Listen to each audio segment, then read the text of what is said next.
Hello everyone. आज की हमारी इस वीडियो का टॉपिक है the duchess of Malfi bye John Webster. John Webster एक जाकोबियन इरा के ड्रामेटिस्ट थे और द डचेस ऑफ माल्फी को उनका द बेस्ट वर्क कहा जाता है। उन्होंने प्रोबेबली ये वर्क 1613 और 1614 के बीच में लिखा और इसका पहला परफॉर्मेंस 1614 के एंड में हुआ। यह एक 5 एक्ट प्ले रिवेंज ट्रेजेडी है, लेकिन ये अनकन्वेंशनल रिवेंज ट्रेजेडी है। अब ये कैसे अनकन्वेंशनल है हम आगे समरी में समझेंगे उसको। 1614 में द डचेस ऑफ माल्फी का परफॉर्मेंस प्रेस्टिजियस किंग्स मैन, ये एक्टिंग ट्रूप है, उन्होंने द ब्लैक फ्रायर्स थिएटर में किया। John Webster the duchess of Malfi के अलावा द व्हाइट डेविल इस प्ले के लिए भी बहुत ही ज्यादा फेमस है और ये दोनों ट्रेजेडीज है। इस प्ले की themes love and male authority, guilt, death and suffering, religion and sin और क्लास ये है। तो without further delay let's get started.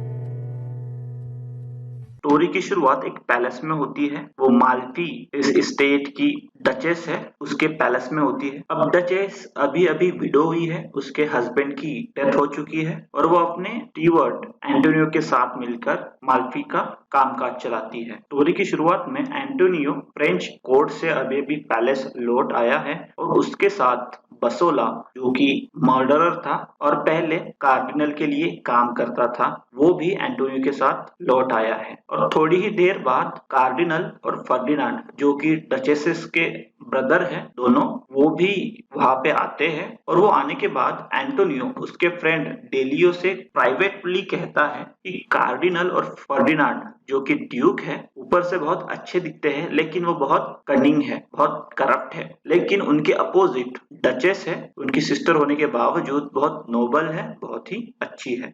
Duchess young है, ब्यूटीफुल है और अभी अभी विडो हुई है। वो कभी भी दूसरी शादी कर सकती है, लेकिन उसके भाई कार्डिनल और फर्डिनांड को डचेस ने दूसरी शादी नहीं करनी चाहिए ऐसा लगता है, क्योंकि उन्हें लगता है कि वो प्योर रहनी चाहिए। लेकिन असल में कार्डिनल और फर्डिनांड को डचेस का जो ड्यूकडम है, जो स्टेट है, वो चाहिए, क्योंकि अगर ये विडो रहेगी तो इसे कोई बच्चे नहीं रहेंगे और उसके बाद उसकी सारी जायदाद, उसकी सारी स्टेट इन दोनों भाइयों की हो जाएगी। इसके लिए फर्डिनांड क्या करता है, बसोला को डचेस के कोर्ट में काम पे लगाता है, लेकिन बसोला फर्डिनांड के लिए स्पाई की तरह काम करेगा। बसोला को स्पाई का काम नहीं करना, लेकिन वो फर्डिनांड, जो कि ड्यूक है, उसे ओबे करता है और स्पाई का काम करने लगता है। अब कार्डिनल और फर्डिनांड दोनों डचेस से मिलते हैं और उसको अपना जो रेडीमेड, जो रिहर्सल किया हुआ स्पीच है, उसको सुनाते हैं और उसे वार्न करते हैं कि वो फिर से शादी नहीं करे। डचेस तब तो मान जाती है, लेकिन जैसे ही दोनों भाई वहां से जाते हैं तो उसकी जो मेड है कैरियोला, उसको वो बताती है कि वो सीक्रेटली शादी करेगी और फिर डचेस एंटोनियो को वू करती है और उसे शादी के लिए कन्विंस करती है और ये इनका अफेयर सीक्रेटली शुरू हो जाता है और वो सीक्रेटली शादी भी कर लेते हैं। अब यहाँ पे जो ट्रेडिशनल कन्वेंशनल वे है कि मेल ही फीमेल को कन्विंस करेगा, उसे वू करेगा, लेकिन इस प्ले में डचेस पहला स्टेप लेती है, यहाँ पे फीमेल पहला स्टेप लेती है। ये अनकन्वेंशनल है उस टाइम में भी। ऐसे में 9 मंथ निकल जाते हैं और डचेस एंटोनियो के बच्चे से प्रेग्नेंट हो जाती है। बसोला फर्डिनांड के लिए स्पाई का काम कर रहा है और वो नोटिस करता है कि डचेस में प्रेगनेंसी के साइंस है, तो बसोला डचेस को एप्रिकॉट, ये ड्राई फ्रूट देता है। अब ये एप्रिकॉट प्रेगनेंसी को इंड्यूस करता है। अब एक्चुअली बसोला को देखना था, उसे कंफर्म करना था कि सच में डचेस प्रेग्नेंट है या नहीं, इसीलिए वो एप्रिकॉट देता है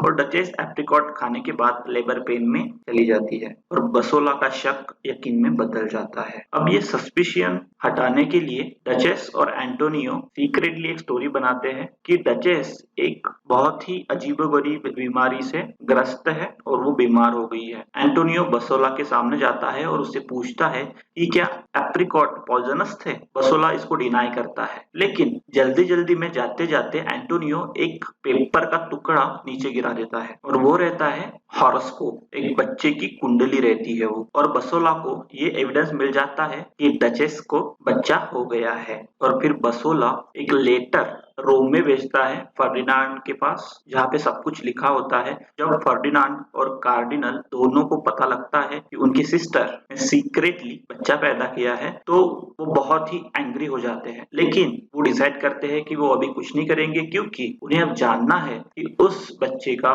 फादर कौन है। तो वो फिलहाल कुछ नहीं करते। ऐसे में बहुत सारे साल निकल जाते हैं और डचेस और एंटोनियो को और 2 बच्चे होते हैं और दोनों लड़के होते हैं। ऐसे कुल मिलाकर 3 सन एंटोनियो और डचेस को होते हैं। अब फर्डिनांड, जिसने बसोला के जरिए उसको पता चला है कि डचेस को और 3 लड़के हैं, वो बहुत ही गुस्सा हो जाता है और डिसाइड करता है कि वो डचेस का सामना करेगा, डचेस के सामने जाएगा। लेकिन फर्डिनांड डचेस के चेम्बर में अंधेरे में जाता है और उसे फ्राइटन करता है। फिर डचेस को एक नाइफ देता है और वो कहता है कि तुम खुद की जान ले लो, सुसाइड कर लो इस नाइफ से, क्योंकि तुमने जो नोबल ब्लड है वो कंटेमिनेट किया है। फिर डचेस फर्डिनांड को बताती है कि उसने सीक्रेटली शादी की है। फर्डिनांड डचेस को कहता है कि उसने उनकी फैमिली की रेपुटेशन खराब की है और वो स्वेर लेता है कि डचेस का फेस वो लाइफ में अब कभी नहीं देखेगा। अब जब डचेस को पता चलता है कि उसका सीक्रेट सामने आ चुका है, तो वो एंटोनियो के साथ मिलकर प्लान बनाते हैं कि वो अब पैलेस से भाग जाएंगे। अब डचेस प्लान बनाती है और अनाउंस करती है कि एंटोनियो ने अपनी पोजीशन, जो कि स्टीवर्ड की पोजीशन, का गलत इस्तेमाल किया है और उसने डचेस से बहुत सारा पैसा चुराया है और वो उसे फायर करती है, उसे नौकरी से निकालती है। ये तो बस एक्सक्यूज था एंटोनियो को वहां से बाहर निकालने का। लेकिन ये सब होने के बाद बसोला डचेस से प्राइवेटली मिलता है और उसे समझाने की कोशिश करता है कि एंटोनियो नोबल है, अच्छा है, वो ये चोरी नहीं कर सकता।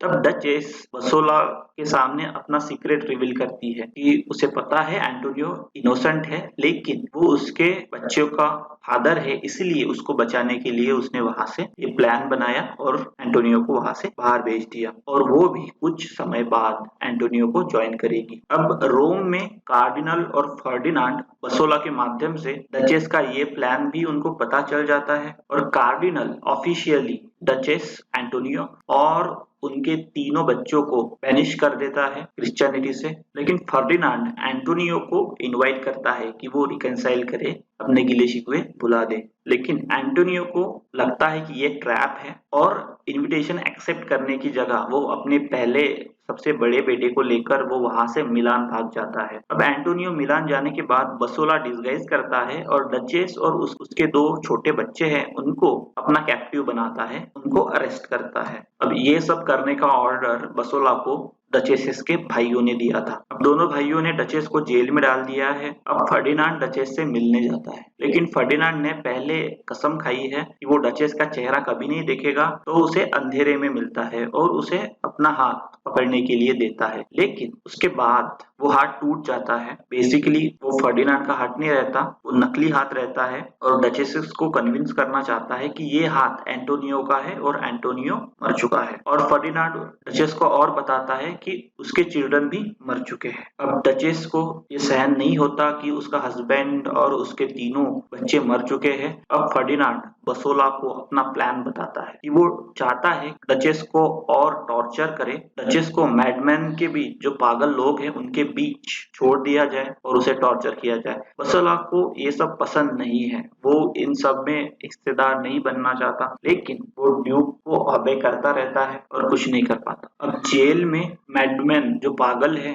वो डचेस और कैरियोला को टॉर्चर करते हैं। इसके बाद बसोला ओल्ड मैन का डिस्गाइज करके आता है और डचेस को कहता है कि वो उसे मार देगा, लेकिन डचेस अपना कंपोजर होती नहीं है, फिर भी वो काम और शांत रहती है। लेकिन उसके बाद एग्जीक्यूशनर्स आते हैं, वो डचेस, कैरियोला और उसके जो छोटे बच्चे हैं उनको स्ट्रैंगल करते हैं। अब फर्डिनांड जैसे ही डचेस की बॉडी देखता है वो पागल हो जाता है, उसे रिमोर्स होता है, उसे दुख होता है और बसोला को भी लगता है कि ये सब उसने अब क्या किया, वो भी अब गिल्टी फील करने लगता है। अब फर्डिनांड बसोला को सब दोष देता है और बसोला को पे करने से मना करता है। लेकिन जब फर्डिनांड वहां से निकल जाता है तो डचेस को थोड़ी देर के लिए होश आता है, तो बसोला डचेस को बताता है कि उसका हस्बैंड और बड़ा बेटा अभी भी जिंदा है। और ये सुनते ही डचेस मर जाती है। अब मिलान में एंटोनियो को अभी तक पता नहीं है कि उसकी वाइफ का क्या हुआ, लेकिन वो डिसाइड करता है कि वो कार्डिनल के पास जाएगा और उसे कन्फ्रंट करेगा और उसे समझाने की कोशिश करेगा। इसी बीच फर्डिनांड को एक बीमारी होती है, उसका नाम है लाइकेंथ्रोपिया। उसमें वो वुल्फ की तरह बिहेव करता है, वेयरवुल्फ की तरह बिहेव करता है। ये एक मैडनेस की बीमारी ही है और वो एक मैडमैन की तरह एक्ट करने लगता है। इवन वो शैडो को अटैक करता है। ये सब होता है क्योंकि अब उसे गिल्ट बता रही है कि उसने अपनी सिस्टर को मारा है। इसी बीच जूलिया, जो कि कार्डिनल की मिस्ट्रेस है, वो बसोला को चाहने लगती है। बसोला जूलिया को कन्विंस करता है कि वो कार्डिनल से जो ये सीक्रेट है वो उगलवा ले, और जूलिया भी कार्डिनल से वो कन्फेशन ले लेती है। लेकिन अपना सीक्रेट बाहर निकलने की वजह से कार्डिनल को अब डर लगने लगता है। तो कार्डिनल जूलिया को एक पॉइजन बाइबल देता है और जूलिया जैसे ही बाइबल को किस करती है, वो जहर की वजह से वो मर जाती है। लेकिन बसोला कार्डिनल से कन्फ्रंट करता है और उसे कहता है कि उसने वो जूलिया का मर्डर देख चुका है और वो जो कन्फेशन है वो भी सुन लिया है। लेकिन बसोला कार्डिनल को कहता है कि वो उसकी हेल्प करेगा, लेकिन उसके बदले उसे पेमेंट चाहिए। बट लेकिन ये ट्रिक थी, क्योंकि बसोला ने अब डिसाइड कर लिया है कि वो एंटोनियो और उसका बड़ा बेटा उसको किसी भी हालत में इन भाइयों से बचाएगा। एंटोनियो अब कार्डिनल से कन्फ्रंट होगा, उसे वो कन्विंस करेगा कि उसे उसे सारी सिचुएशन समझाने के लिए आएगा। और बसोला ने कार्डिनल को बताया है कि एंटोनियो जब आएगा तो वो एंटोनियो को और उसके बच्चे को मारेगा। लेकिन ये ट्रिक है, बसोला ऐसा कुछ नहीं करने वाला। अब कार्डिनल अपने पैलेस में अपने सभी कर्टियर्स को, नौकरों को कहता है कि वो कार्डिनल के रूम से दूर रहे। कार्डिनल जितना भी चिल्लाएगा, जितना भी शाउट करेगा, स्क्रीम करेगा, लेकिन वो कोई भी कर्टियर उसके रूम के पास नहीं आए। नो मैटर व्हाट हैपन्स, कोई भी उसके रूम में नहीं आए, क्योंकि कार्डिनल और बसोला ने ये प्लान किया है कि जब वो एंटोनियो को मारेंगे तो वो चिल्लाएगा। तो प्रिवेंशन के लिए कार्डिनल ने अपने जो नौकर हैं उन सबको ये इंस्ट्रक्शन दी है। बसोला चुपके से कार्डिनल के रूम के अंदर चला जाता है और सुन लेता है कि जब बसोला एंटोनियो को मारने में कार्डिनल की मदद करेगा तो काम होने के बाद कार्डिनल बसोला को भी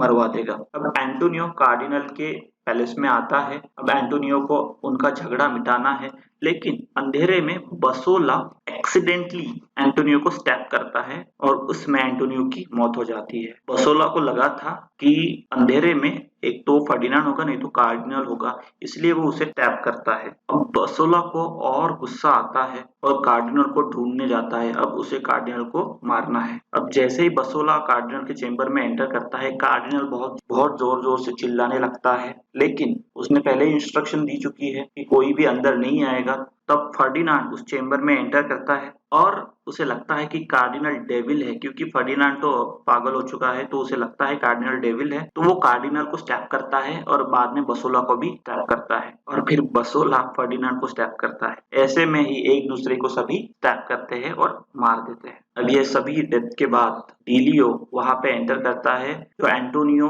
अपने बड़े बच्चे के साथ भागा था, अपने बेटे को डीलियो के पास रखा था, तो डीलियो वहां पे एंटर करता है और अनाउंस करता है कि अब इन सभी जायदाद का वारिस ये बच्चा होगा। और इसी में ये प्ले एंड हो जाता है। अब जैसे मैंने कहा था कि ये अनकन्वेंशनल रिवेंज ट्रेजेडी है, क्योंकि डचेस और उसके सन को मारा गया तो एंटोनियो रिवेंजर होना चाहिए, लेकिन एंटोनियो रिवेंज नहीं कर लेता, वो लेता है बसोला। और बसोला पहले डचेस और एंटोनियो को टॉर्चर करने में कार्डिनल और फर्डिनांड की हेल्प करता है, लेकिन बाद में जब उसे गिल्ट सताती है तो वो डचेस और एंटोनियो का बदला लेता है, रिवेंज लेता है। इसीलिए ये अनकन्वेंशनल रिवेंज ट्रेजेडी है। तो this is all about today.